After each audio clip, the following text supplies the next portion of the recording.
एक भिखारी भूख से तड़पता हुआ यहाँ वहां घूम रहा था। तभी भिखारी देखता है कि एक पीपल के पेड़ के नीचे किसी का ठेला खड़ा था। कितनी जोरों की भूख लगी है, आज तो भीख में 1 रुपया भी नहीं मिला।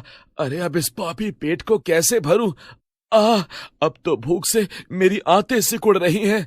अरे ये क्या, इतनी रात गए यहाँ ठेला लगा हुआ है।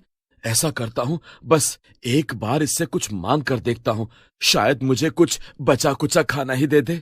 भिखारी जब ठेले के पास पहुंचता है तो वहां पर एक औरत जिसका नाम निर्मला था, वो अचार और पराठा बेच रही थी।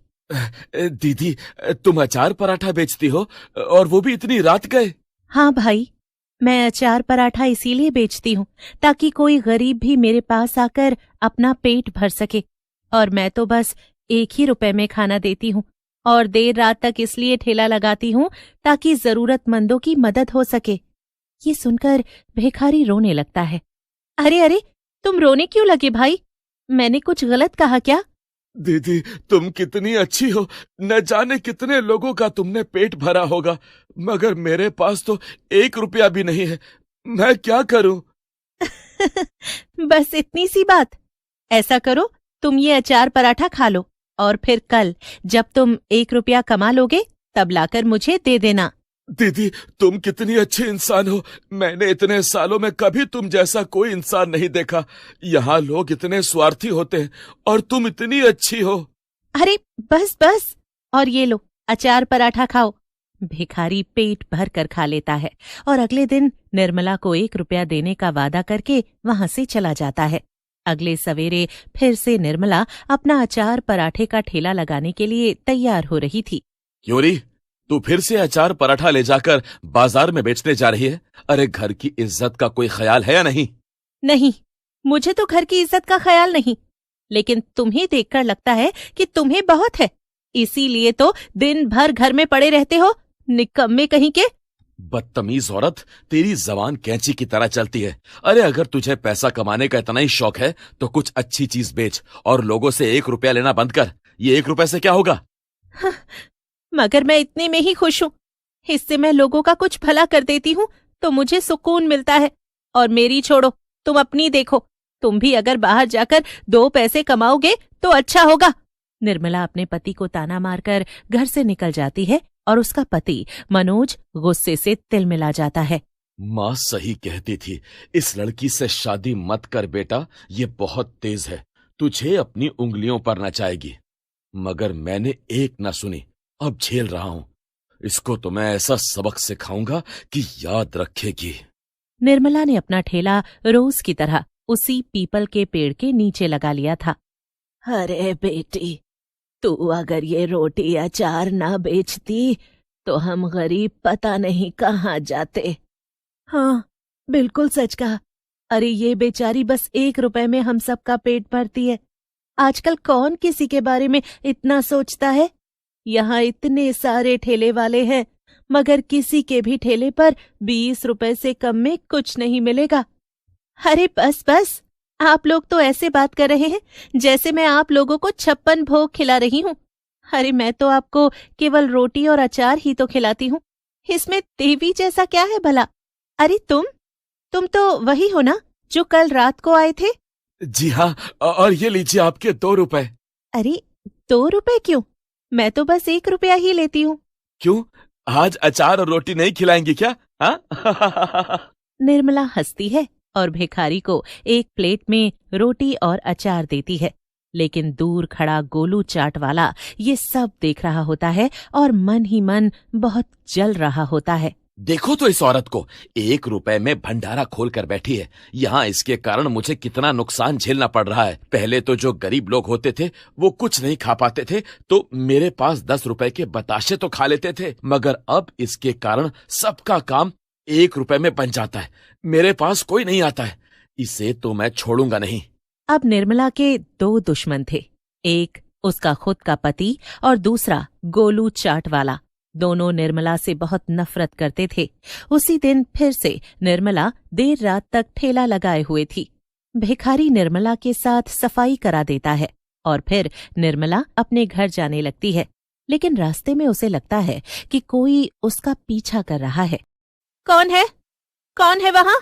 अचानक से एक नकाब पहना हुआ आदमी निर्मला के सामने आ जाता है। कौन हो तुम? मुझे क्यों मार रहे हो? कोई बचाओ, बचाओ!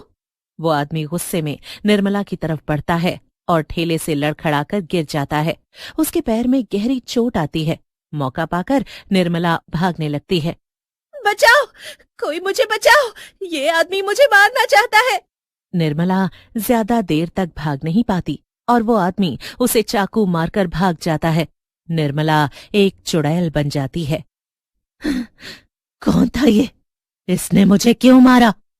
मैं इसे नहीं छोड़ूंगी, बदला लेकर रहूंगी। चुड़ैल वहां गुस्से में खड़ी थी और तभी वो देखती है कि भिखारी लालू भी उसी रास्ते से आ रहा था। लालू देखता है कि ठेला वहीं खड़ा था और पास में एक डरावनी चुड़ैल भी खड़ी थी। रुक जा लालू, ये मैं हूं, निर्मला। क्या दीदी आप? लेकिन आपको ये क्या हो गया? किसने आपका ये हाल किया? वही तो पता करना है, तभी मुझे मुक्ति मिलेगी, वरना मैं ऐसे ही चुड़ैल बनकर घूमती रहूंगी। वैसे तो मेरी किसी से दुश्मनी नहीं थी, लेकिन मेरा पति वो मुझसे बहुत नफरत करता था, इसीलिए मुझे उसी पर शक है। सबसे पहले चुड़ैल और लालू मनोज के घर जा पहुंचे। चुड़ैल जोर जोर से दरवाजा पीटने लगी। बाहर आ दुष्ट आदमी, तूने जलन में मेरी जान ही ले ली, तुझे तो मैं अपने हाथों से मारूंगी। चुड़ैल ने एक धक्का देकर दरवाजा तोड़ दिया, लेकिन वहां का नजारा देखकर तो उन दोनों के होश ही उड़ गए। मनोज जमीन पर बेहोश पड़ा था। इसका मतलब कि इसने मुझे नहीं मारा था, तो फिर आखिर वो कौन है जिसने नकाब पहनकर मुझे मार दिया?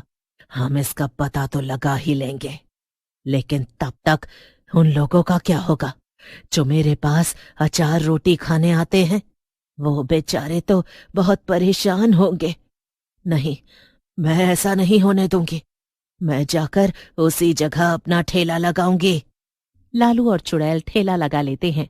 चुड़ैल एक बड़ा सा घूंघट कर लेती है ताकि कोई उसे देख न सके।